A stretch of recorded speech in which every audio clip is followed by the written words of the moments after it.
media.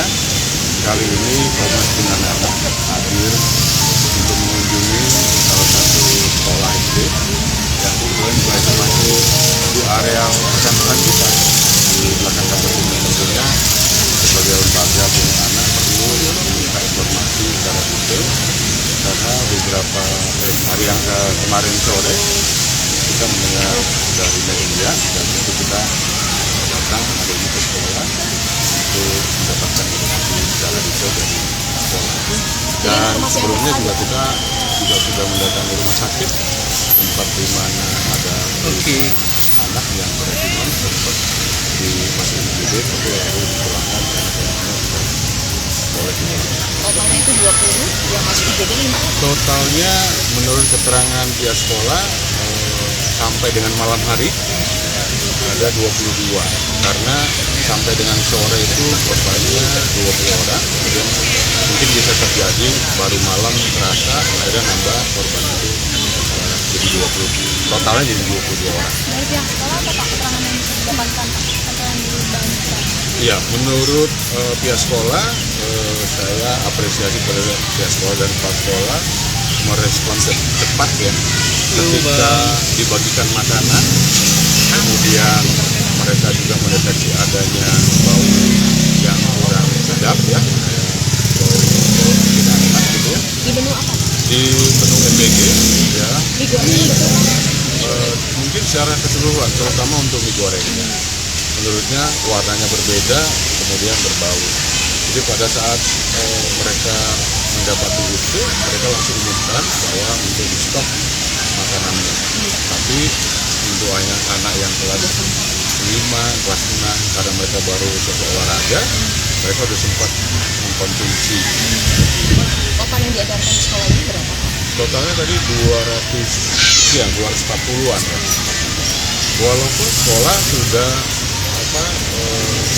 menerima sampel sebelumnya dan saya apresiasi walaupun saya tidak terlalu setuju bahwa guru sekolah menjadi sampel makanan tersebut ya, karena mereka harus dibebankan dengan itu oleh tenaga dan kita nanti mendorong juga kepada BPN dan pemerintah untuk tidak melakukan itu.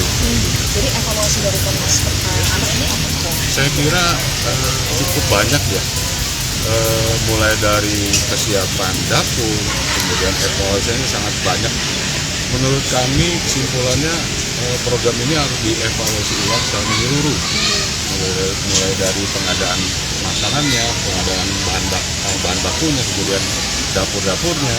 Dan menurut informasi yang saya dapat, hampir hanya 20% dapur-dapur itu yang memiliki sertifikat higienis dan sanitasi. Dan tentunya ini kan harus jadi perhatian pemerintah, seharusnya melakukan evaluasi dan yang hanya siap saja sebetulnya. Dan satu mungkin ya yang kita akan dorong, kami belum melihat, Komnas Anak belum melihat kejadian keracunan makanan ini bentuk tanggung jawab, hanya berupa evaluasi. Seharusnya dapur-dapur itu juga harus memberikan tanggung jawabnya ketika makanan itu dikonsumsi dan menyebabkan keracunan. Seperti apa Pak? Contohnya misalnya dalam Undang-Undang Perlindungan Anak kan ada di nomor 35 tahun 2014 bahwa anak dijamin makanan dan kesehatannya. Jadi siapapun pihak sebetulnya yang memproduksi makanan yang tidak sehat sehingga mengakibatkan keracunan berarti lalai. Dan itu dapur-dapur itu kan bisnis gitu. Tentunya ini harus kita minta juga perhatiannya. Jadi tidak hanya sekedar evaluasi, tapi kepada pihak-pihak yang secara kepentingan, secara hukum itu misalnya perlu diminta pertanggungjawaban, kita minta pertanggungjawaban. Kira-kira nanti bentuknya seperti apa kita akan sarankan kepada pemerintah. Tentunya tidak hanya evaluasi. Saya kira itu masukan dari kita. Termasuk sanksi pidana apa? Jika memungkinkan, bentuk tanggung jawabnya dan nanti akan menjadi evaluasi dan itu menjadi sebuah catatan kalau diperlukan ya harus sebetulnya. Siapapun. SPPG yang mengedarkan makanan ke sini tidak ada sertifikat layak juga Pak?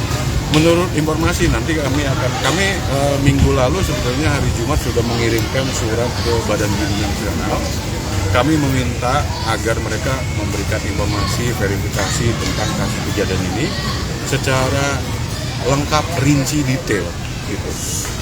Kalau problemnya itu beberapa poin, disampaikan berapa poin. Yang kita temuin kan misalnya ada produksi dapurnya itu kemudian terlalu pagi sehingga makanan tiba di sekolah terlalu lama sehingga mengakibatkan makanan itu jadi beracun gitu ya. Nah itu yang kita minta nanti kita dukung sebetulnya program pemerintah ini yang mana peduli dengan anak-anak. Ya. Pak, ada laporan nggak sih kalau anak sementara di sekolah ini keberatan atau trauma untuk mencicipi program ini selanjutnya, Pak? Menurut keterangan pihak sekolah belum sampai ke tahap itu, tapi bahwa ya ini kan sekolah negeri ya mungkin bisa dimengerti ya. Sampai dengan informasi seperti tadi belum ada sikap sekolah untuk tapi dihentikan dulu untuk sementara. Untuk dihentikan dulu ya. Oke, jadi anak-anak bawa bekal dari rumah saja. Tidak sampai kami dapatkan informasi seperti itu, tapi bahwa memang delivery untuk makan MBL-nya itu di stop ya, dan nanti akan diberitahukan apakah nanti dimulainya kapan dan mungkin nanti harus ada evaluasi tentunya. Pak Aurelia boleh berapa kasus Pak yang didata oleh KPRI? Dari berapa kasus Pak yang Secara lengkap detail belum kita terima untuk yang di Jakarta. Informasi terakhir kemarin yang perwakilan kita di Jawa Barat ya kan sampai ribuan ya. Saya kira itu. Mbak Aurelia boleh minta tanggapannya Mbak soal maraknya kasus keracunan MBD? Sadar bahwa kesehatan itu adalah hak anak, hak asasi anak. Jadi masalah kesehatan itu tidak bisa disepelekan. Jadi yang namanya proses memasak, bagaimana penyimpanannya, bahan-bahannya, SOP-nya lah itu harus benar-benar ya harus dilakukan dengan benar gitu. Kalau ada tanggapan nggak soal angka yang sebetulnya keracunan itu menurut pemerintah hanya 0,0017%? Buat saya berapapun angkanya, mau 1 atau berapa, itu semua berharga.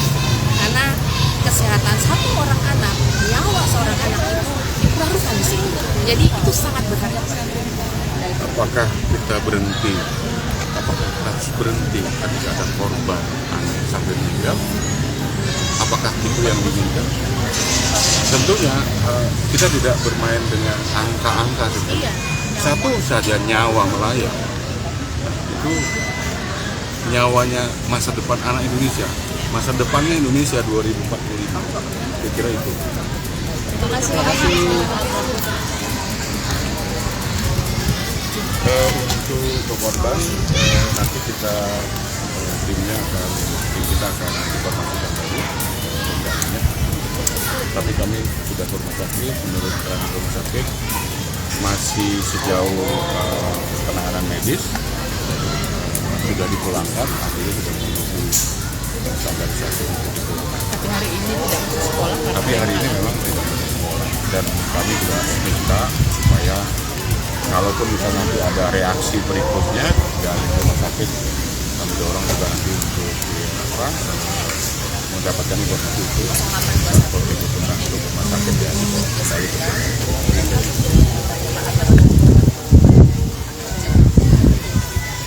Komnas Perlindungan Anak sebetulnya seperti yang tadi saya katakan, kita nggak bermain angka-angka itu, tapi justru kepentingan terbaik anak yang kita dahulukan. Ya. Kalau ngelihat dari jumlah sebetulnya, ya kami patut untuk mendorong sebetulnya dihentikan dulu sementara sambil menunggu evaluasi secara detail lengkap seperti itu. Apa penyebabnya, kemudian apa peranan dari dapur-dapur itu, kalau memang kesalahan dari dapur itu ya dilakukan penanganan. Tribun X menghadirkan lokal menjadi Indonesia.